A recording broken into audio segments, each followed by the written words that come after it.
that of the West, it proved to be very difficult from the West, yet increasingly penetrated by the West, and its highly rigid structures had to be constantly circumvented to make them function. It was full of incessant complaining, but also thoroughgoing conformism, and had a relatively impoverished material culture but a richly engaging sociability. I made up my mind that, upon returning to the University of California, I would begin the study of Russian and switch empires.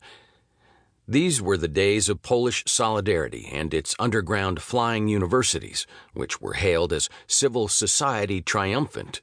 But one of my professors, a noted Frenchman, spent considerable effort urging me to use caution with the notion of civil society, which he called the new ideology of the intellectual class. Another professor in French history told me that civil society could not exist without private property. Two very fine professors of Russian history helped me get up to speed on a country I hardly knew. When perestroika suddenly broke in the Soviet Union, which of course did not have institutionalized private property, I was saved from what American intellectuals made their principal misinterpretation of Soviet and then Russian developments, and instead puzzled over the nature of the state and institutions, as well as Soviet categories of thought. My first trip to the Soviet Union took place in the summer of 1984. The reign of Chernenko, for a Russian language program in Leningrad with side trips to Ukraine and to the site of the Big Three meeting during the Second World War to decide the fate of Europe, Yalta, where I got sick and threw up. In the years following that initial foray, I have been able to undertake very extensive travels, sometimes living for extended periods in the Soviet and the post-Soviet world, doing research in or familiarizing myself with every Soviet republic except for Turkmenistan and most countries in Eastern Europe, before and after 1989 through 1991, as well as China and Japan. Mainly, I spent the years of Soviet and then Russian reform researching and writing a 2-volume French-style total history of the past and present of a Soviet steel town.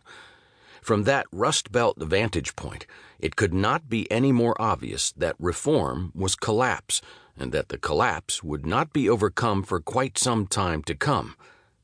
Convinced well before 1991 that the conservatives were right, that Soviet socialism and the Union were being inadvertently destroyed by Gorbachev's perestroika, I had sought an audience and got it with the number 2 man in the Soviet hierarchy, Yegor Ligachev, in his office at Party HQ on Old Square. To be inside the Central Committee complex, whose history and intrigues I knew from reading, had a surreal quality. Beyond attaining the forbidden, I wanted to figure out why neither Ligachev nor anyone else at the top had tried to remove Gorbachev and undo the reforms.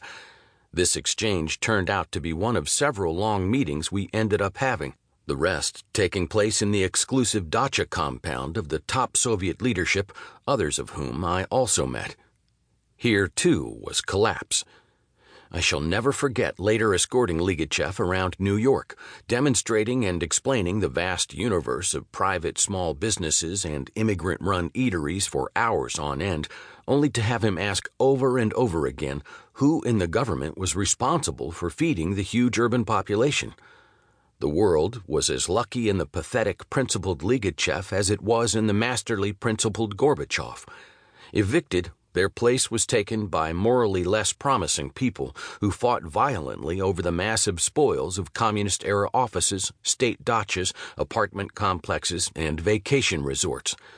Making the rounds, I began to see that the best way to understand Russian politics was mostly to ignore the grand reform programs, which would soon be added to their predecessors already choking the archives, and instead closely to track prime real estate. Before 1991, I had made a point of inspecting the premises of the once almighty State Planning Commission, Gosplan, and State Supply Commission, Gosnob, which together had planned an economy over 1/6 of the earth. After 1991, I would go back to see the new and old or reshuffled inhabitants.